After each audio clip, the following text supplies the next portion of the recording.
황보선의 출발 새 아침. 네, 황보선의 출발 새 아침 3부 시작합니다. 야권의 제3지대 단일화 추진 중인 두 사람. 자, 국민의당 안철수 대표, 무소속의 금태섭 후보가 어제 첫 TV 토론회 했습니다. 양측 간 의견으로 한 차례 이게 무산됐었죠. 원래 월요일에 하려 했었다가 못했고요. 어쨌든 자, 이번 토론회, 첫 토론회가 현 정부 평가 관련해서 좀 표심을 움직였을까요? 자, 제3지대 움직임에 자, 제1야당인 국민의힘도 이제 전략실 꾸리고 본격적인 단일화 협상 이 판을 준비하는 모양새입니다. 자세한 얘기 나눠보겠습니다. 김근식 국민의힘 전략실장 전화 연결됐습니다. 안녕하십니까?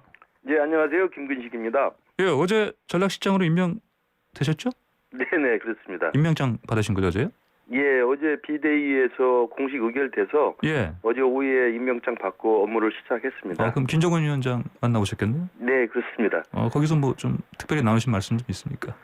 네, 뭐 전략실을 따로 꾸려서 예. 이번 이제 보궐선거 승리 전략부터 해서 당면이 해야 될 일들을 이제 많이 이야기를 하셨고요. 예. 그다음에 전략실에서 고민해야 될 부분들, 그리고 좀 지금까지는 뭐 일일 현안 대응이라든지 그런 즉각적인 메시지에 주력했다고 한다면 예. 좀 큰 그림과 전략적 사고를 좀 주문을 하셨습니다. 아, 그리고요. 큰 그림이요. 그거 좀 예. 자세히 좀 잠시 뒤에 여쭤보겠습니다. 자, 먼저 그 아까 지금 안철수 후보, 이제 금태섭 후보 첫 TV 토론.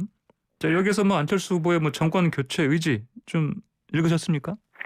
네, 어제 그 제3지대 후보 토론이 사실 첫 번째 주제가 바로 문재인 정부의 실정 평가였거든요. 예, 예. 그래서 이제 안철수 후보나 금태섭 후보나 이제 문재인 정부가 지난 시기 동안 얼마나 문제점이 있었는지를 밝히는 주제였기 때문에 예. 두 후보 모두 뭐 그 문재인 정권에 대한 각을 아주 날카롭게 세웠던 것으로 보이고요. 예. 특히 이제 그 과정에서 금태섭 후보는 자유 토론이나 이제 이런 상황에서 안철수 후보에 대한 이제 나름대로 비판도 많이 했던 것 같은데 예. 그 중에 여러 가지 비판 중에 하나가 바로 말을 바꿔가지고 대선을 노리다가 서울시장으로 유턴한 게 아닌가 라는 질문도 했습니다만 그때 그 답에 안철수 후보가 정권 교체가 너무 절박해서 내 스스로 말을 바꿨다, 양해 바란다 이렇게 이야기를 해서 아마 그 답변만 보더라도 안철수 후보가 사실은 지금 서울시장 후보로 나선 것 자체가 자신의 정권 교체 의지를 보다 분명하게 명분으로 내걸고 있는 것으로 보입니다. 예, 그러니까 뭐 언론에서는 또 그 막바지에 그 퀴어, 그 성소수자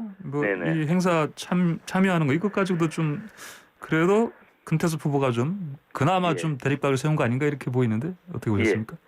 그 정책 관련해서 정말 그 퀴어 축제에 대해서 금태섭 후보가 사실 좀 예상 밖의 질문을 좀 해서 주도권을 가졌는데요.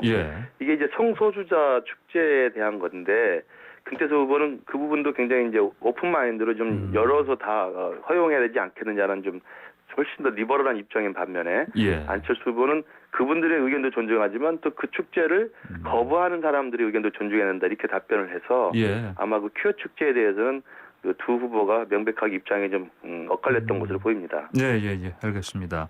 자, 그러면 이렇게 두 이제 후보가 뭐 단일화 본격화하는 그런 행보를 TV 토론으로 시작했는데, 자, 그러면 이제 앞으로 또 국민의힘 측 후보와도 이제 최종 단일화 협상하는 거 아니겠습니까? 그러면 이제 이 시점에서 이제 김근식 전략실장의 그 역할이 더 중대해진 상황 아니겠습니까? 어떻게 준비하실 겁니까? 우선 이 전략실이라는 것을 별도로 만들어서 따로 이렇게 역할을 준 것 자체가 당장의 눈앞에는 이제 보궐선거 승리 전략인데 보궐선거 승리를 위해서는 가장 중요한 게 야권의 단일화가 무난하게 성공을 해야 되기 때문에 말씀하신 것처럼 단일화를 어떻게 성공적으로 아름답게 감동적으로 이뤄내느냐가 중요한 이제 우리 전략실의 고민거리고요. 우리 입장에서는 뭐 당연히 두 가지 목표입니다. 하나는 우리 당 후보로 단일화될 수 있도록 전략을 짤 수밖에 없습니다. 뭐 이것이 뭐 지지도의 현실이나 여러 가지 뭐 난관이 있다 하더라도 정치라는 건 아직 한 달 이상 남아 있기 때문에 우리 상황에서 우리 국민의힘 후보로 선출된 후보가 제3지대 안철수 후보든 제3지대 후보와의 단일화에서 어떻게 하면 성공적으로 단일화 후보로 성공될 수 있느냐, 성공할 수 있느냐의 전략을 짜야 되고요. 두 번째 목표는 어떻게 됐든 간에 그 야권 단일화의 최종 관문을 통과해야만 본선에서 이길 수 있는데 그 단일화의 과정이 철저하게 아름답고 감동적인 모습을 보여야 된다는 것이죠. 뭐 다 아시는 것처럼 우리 한국 정치에서 단일화는 항상 후유증과 부작용을 많이 동반을 했거든요. 네. 그래서 이제 단일화가 표를 깎아먹는 지지표가 줄어드는 단일화가 아니라 표가 계속 늘어나고 확산되는 지지를 넓혀나가는 단일화가 되려면 그 모습 자체가 감동적이고 아름다운 단일화가 돼야 됩니다. 그런 단일화의 모습을 또 우리가 구현해 주기 위해서 어떤 전략을 짜야 될지 고민을 할 것으로 보입니다. 예, 표를 깎아먹는 단일화가 아니고 표를 키우는 그런 단일화, 그런 방향으로. 다만 큰 틀은 이제 국민의힘 쪽 후보가 단일화의 주인공이 되는 쪽으로 전략을 짜시겠다, 이런 말씀이시네요. 예. 그러면 이제 아까 말씀하신 그 김종인 위원장한테 임명장 받으실 때도 이 부분 관련해서는 뭐 교감을 하셨을 것 같고, 이전에도 사실은 김종인 위원장은 이런 맥락의 얘기를 많이 했지 않았습니까? 맞습니다. 예. 그 당연히 뭐 국민의힘이 지금 제일 야당이고, 예. 국민의힘이 이 지금 야권을 대표하는 그 조직이기 때문에, 예. 우리 후보가 사실은 야권 전체의 단일화 후보로 되게 하는 게 맞고요. 예. 다만 이제 지지도에서 차이가 있습니다만, 그것은 우리 당의 지금 경선 과정이 남아 있고, 경선의 과정의 어떤 바람을 통해서 어떤 지지도가 좀 더 상승하는 그런 국면들을 좀 만들어야 된다고 한다면, 단일화에서도 우리는 충분히 승산이 있다고 생각을 하고요. 그리고 왜냐하면 이 단일화의 문제에서 제1야당인 국민의힘이 중도까지를 포함한 일정한 지지를 모아줘야만 4.7 보궐선거 이후에 사실은 야권 재편에서도 사실은 국민의힘이 움직일 수 있는 공간이 훨씬 넓어지는 거거든요. 그런 선거 이후에 정치적 공간까지를 고려한다면 단일화에서도 우리 당 후보가 승리하도록 하는 것이 굉장히 중요하다고 생각합니다. 예, 아마 그런 차원에서라도 2017년 대선 당시에 이제 김근식 실장님께서 안철수 후보 당시 정책 대변인 하지 않으셨습니까? 그러면 이제 결국은 안철수 후보와 이제 최종 이제 단일화할 때 김근식 실장님께서 이제 뭐 이번에 장단점을 다 알고 계시니까 샅샅이 그래서 결국은 국민의힘 후보가 최종 단일화 주인공이 되도록 하는데 노력을 집중하시겠다, 이렇게 보겠습니다. 그러면요. 네. 예, 알겠습니다. 자, 선거 승리를 하려면 당의 국면 주도 메시지, 뭐 대여 메시지도 필요하다, 이런 말씀하셨죠? 네네. 예, 이거 좀 설명해 주십시오. 우선 이제 이 전략실이 할 수 있는 게 그런 선거 전략하고 이제 선거에서 이길 수 있는 여러 가지 전략적 고민을 하는 단인데요. 그 외에도 사실은 이제 우리 당 지도부에 필요한 그때 국면에서 정치적 국면을 주도할 수 있는 그 대여 메시지도 필요하다 생각합니다. 근데 이제 제가 이 부분이 좀 새로운 접근이 필요하다는 말씀은 무슨 이야기냐면, 지금까지 보면 이제 민주당의 잘못한 점, 또 민주당의 어떤 실수라든지 이런 것들을 우리가 그때그때 따라가는, 그리고 그걸 비판하는 메시지가 주로였다고 생각을 합니다.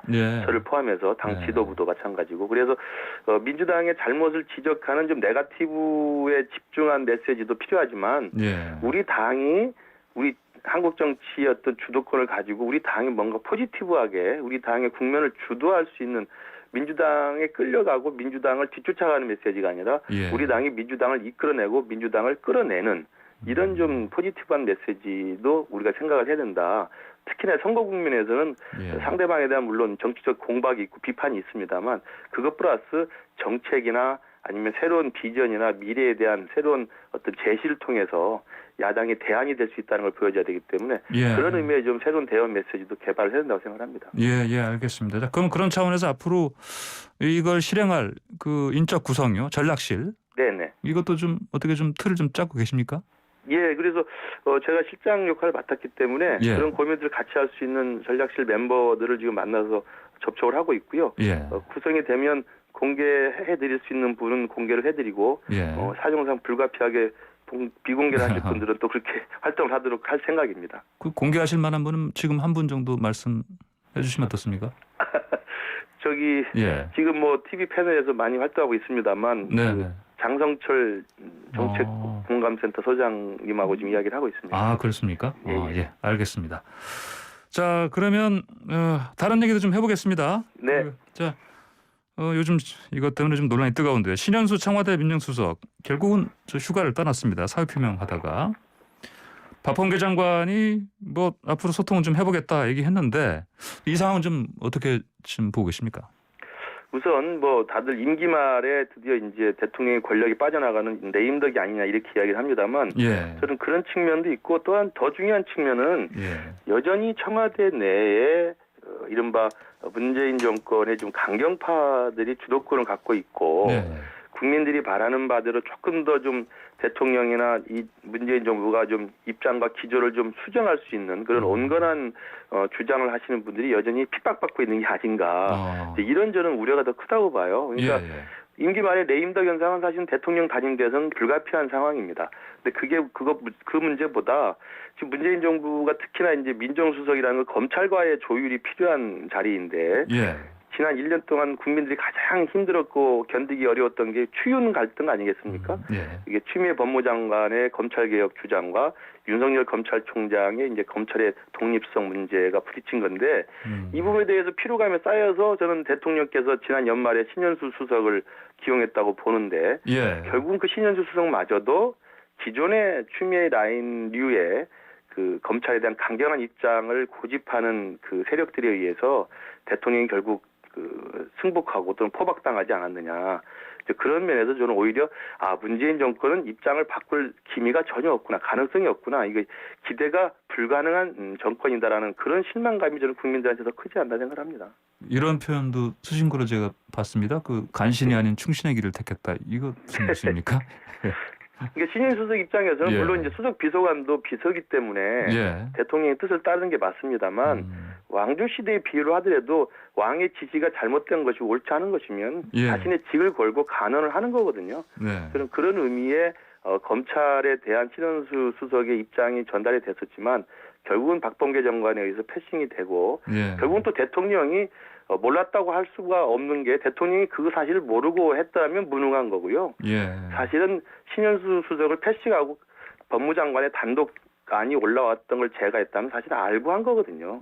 결국은 대통령께서도 지난 연말까지는 이 검찰개혁의 이 기조를 조금 더 유연하게 가볼까라는 생각을 하셨다가 결국은 다시 돌아와서는 안 되겠다. 결국 친문 주류의 어떤 강경파 입장을 손을 들어준 게 아닌가 저는 그렇게 생각합니다. 저 김 교수님 이제는 제가 인터뷰할 때 김민석 교수님만 했었는데 오늘은 이제 전략실장님이십니다. 근데 이것 때문에 지금 청취자분들이 좀 듣다가 8192님께서 김근식 교수님 반갑습니다. 뭐 이런 인사말 주신 분 계시고요. 근데 또 어떤 분은 또 591님께서는 완장이 사람을 바꾸네요라고 이런 문자 보내주셨습니다. 실장님. 정치는 뭐 양쪽으로도 뭐 지지와 격려 또는 비난을 받는 게 일이니까요. 알겠습니다. 자, 근데 그 신수석의 그 사의 표명 계기가 이게 뭐 단순히 이번에 뭐 검찰 인사만이 아니고 전반적인 국정 기조 둘러싸고 좀 갈등도 있었다 이런 얘기 나옵니다. 뭐 친인척 감시 특별감사관 이 관련해서도 뭐 신수석이 주장했다고 하는데 뭐 청와대가 거부했다 이런 얘기 나오는데 이런 것도 좀 뭐 진위성 좀 어떻게 좀 봐야 되겠습니까? 그러니까 일부 언론에서 그 내용들 보도를 한 바가 있고요. 그러니까 그 청와대 내 특별감찰관 임명 보류 문제도 서로 의견이 달랐고 또 하나는 지금 최근 민주당에서 추진하고 있는 중대범죄수사청 추진 문제도 신수석은 좀 지금 타임이 아니다라고 지금 반대했다는 거 아니겠습니까? 그러니까 이제 일부 언론의 보도 취재 보도이기 때문에 진위 여부는 확인을 해야 되겠습니다만.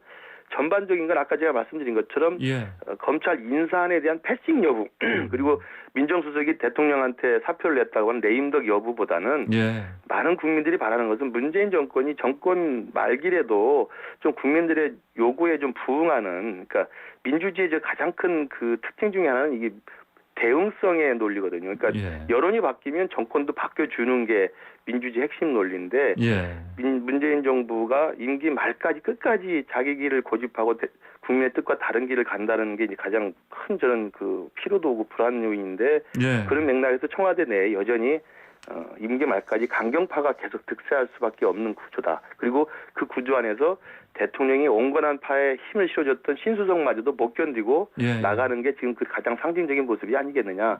아마 그런 것 같습니다. 알겠습니다. 마지막으로 저 하나 이거 좀 여쭤보겠습니다. 짧게. 최근에 그 TBS 보도 관련해서 조은희 서초구청장이요. 지금 서울시장 예비 후보인데 이분이 그 출연한 자리에서 그냥 그 얘기를 했어요. 김어준 그 진행자한테. TBS 이거 문제 있다 앞으로 균형 잡아라. 그런데 이제 김근식 의원께서는 어떻게 보십니까?